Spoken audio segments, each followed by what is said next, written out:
In the summer of 1920, people lined up outside a small office in Boston. Some waited for hours. The line stretched down the block some days. Some brought their life savings in cash. They weren't buying anything. They were investing with a man named Charles Ponzi, who promised he could double their money in 90 days. Some claimed he could do it in less. Word spread fast. Neighbors told neighbors.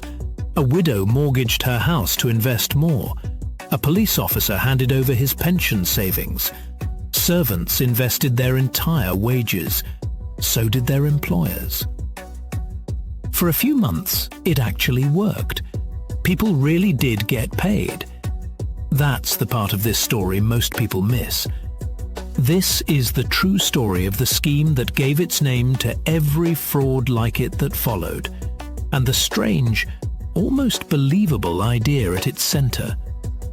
To understand why so many people said yes to Ponzi, it helps to understand the moment they were living in. Boston in 1920 was full of people rebuilding after a devastating world war. Inflation had eaten into savings for years. Interest rates on ordinary bank accounts were modest at best. Immigrant communities, in particular, often distrusted large banks and kept close networks of personal trust instead. The exact kind of network that spreads word of a can't-miss opportunity fast and rarely stops to ask hard questions of someone who looks and sounds like family. Ponzi, an Italian immigrant himself, spoke directly to that community in ways established banks never had. He offered something rare for the era, a clear, simple promise delivered with total confidence from someone who felt like one of their own. Here's the trick, stripped down to its simplest form. Ponzi wasn't investing anyone's money in anything real. When a new investor handed over cash, that cash didn't go into some clever trading strategy. It went straight to paying off earlier investors. Those early investors got their promised returns. 50% profit in 45 days, 100% in 90. They were thrilled.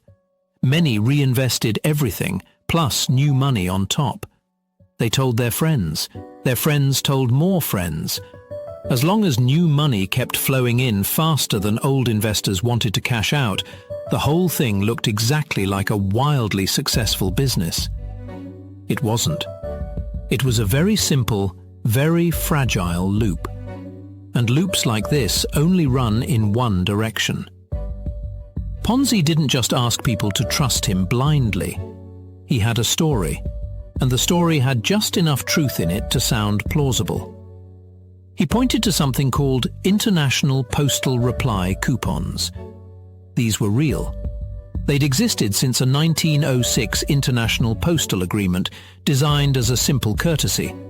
A person in one country could buy a coupon, mail it abroad, and the recipient could exchange it for stamps in their own country at their own local price, so they wouldn't have to cover return postage themselves. Currency values after World War I were wildly unstable across different countries. In theory, you could buy coupons cheap in one place, where a weak currency made them inexpensive, and redeem their equivalent value somewhere with a stronger currency, pocketing the difference. Italy's lira, Ponzi's home currency, had weakened sharply against the American dollar after the war, which is exactly the kind of gap this theoretical scheme depended on. Ponzi claimed he was doing this at massive scale, across many countries at once, generating enormous profits. It was clever. It even had a name in real economics: arbitrage. There was just one enormous problem, and it wasn't a problem international finance was going to let slide. To generate the returns Ponzi was promising, at the scale he claimed to be operating, he would have needed to buy and process millions of individual postal coupons. Each one required physical paperwork, mailing, redemption, all through overwhelmed, slow, and heavily bureaucratic postal systems recovering from a world war. There simply weren't millions of these coupons printed and circulating at any given moment, anywhere in the world. Postal officials in multiple countries later stated plainly that this volume of coupon trading was never happening. Nowhere close. The entire postal arbitrage empire Ponzi described to investors and reporters didn't functionally exist at the scale he claimed. The money paying out those 90-day returns was coming from somewhere else entirely. It was coming from the next line of people walking through his office door. For months, none of that mattered, because the money genuinely showed up. Early investors received exactly what they were promised, on schedule, in cash. That's the detail that made this scheme so effective and so dangerous. A liar who never pays anyone gets caught almost immediately. A liar who pays the first wave of people in full builds an army of true believers who will defend him against any skeptic. Some investors doubled their money more than once, reinvesting the full amount each time. They became walking advertisements. One early investor reportedly told friends he'd made more from Ponzi in a few weeks than he'd earned in years of ordinary work. Ponzi didn't need much of a marketing budget. His satisfied early investors were doing the marketing for him, for free, with genuine enthusiasm. This is worth pausing on, because it's not really a story about gullibility. Psychologists call this kind of behavior social proof. When people see others they trust getting a real, tangible reward, skepticism quietly gives way to imitation. It's a shortcut the human brain relies on constantly, and most of the time it serves us well. Following the lead of people who seem to know what they're doing is usually smart. Ponzi's scheme simply exploited that shortcut at exactly the moment it stopped being reliable. By mid-1920, Ponzi's operation, formerly called the Securities Exchange Company, had grown into something resembling a real financial institution. This wasn't his first brush with trouble either. Years earlier, in Canada, he'd served time for check forgery. Later, in Alabama, he'd been convicted for smuggling immigrants across the border. By the time he launched the postal coupon scheme in Boston, he was already a man who had learned the hard way how easily a confident story could move money. He employed a staff of clerks just to process the volume of cash coming through the door, sorting and counting money late into the night. Some estimates suggest he was taking in over $1 million a week at his peak, an almost unthinkable sum for the period. He reportedly used some of the incoming money to buy a controlling stake in a Boston bank, the Hanover Trust Company. He moved into a large house in a wealthy suburb, dressed the part of a genuine financial titan, bought fine suits and a chauffeured car, and gave interviews to newspapers who, for a while, treated him as a legitimate business phenomenon rather than a suspect. Ironically, some of the earliest serious doubts came from inside Ponzi's own camp. He'd hired a publicity agent named William McMasters to help manage the flood of press attention. McMasters, going through the company's actual paperwork to prepare public statements, grew increasingly convinced the numbers didn't add up. He eventually went to the press himself, helping confirm what the Boston Post's own investigation was already starting to suspect. The man Ponzi paid to protect his public image became one of the people who helped take it apart.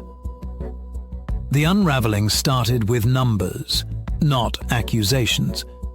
A financial writer at the Boston Post, working alongside the paper's publisher, Richard Grozier, sat down and did the simple arithmetic Ponzi's own investors apparently never had. To cover the returns he was promising, on the scale of money he claimed to be handling, Ponzi would need to be moving an amount of postal coupons that dwarfed the actual number in circulation worldwide. A financial analyst named Clarence Barron, brought in to review the numbers publicly, put it even more bluntly. To support his claimed volume of business, Ponzi would have needed hundreds of millions of coupons in play at once. Nowhere near that many existed anywhere on Earth. The math didn't just look shaky, it looked physically impossible. The paper published its findings. It was the first serious public crack in a story that until then had mostly been met with excitement rather than scrutiny. Once the press started asking hard questions, regulators and federal investigators followed close behind. The Massachusetts State Bank Commissioner, Joseph Allen, ordered a formal audit of the Securities Exchange Company's actual books, rather than accepting Ponzi's verbal explanations of them. What auditors found bore almost no resemblance to what investors had been told. There was nowhere near enough in real assets to cover the outstanding promises to depositors. The revelations also triggered a separate crisis at the Hanover Trust Company, the bank Ponzi had quietly taken over, as depositors there, unrelated to his investment scheme entirely, grew nervous about their own money and began withdrawing in a panic of their own. Ponzi initially tried to project calm, continuing to pay out withdrawals to reassure the public, even setting up tables with stacks of cash on display to project confidence, a strategy that only worked for as long as his rapidly shrinking cash reserves allowed. By August of 1920, the reserves ran out.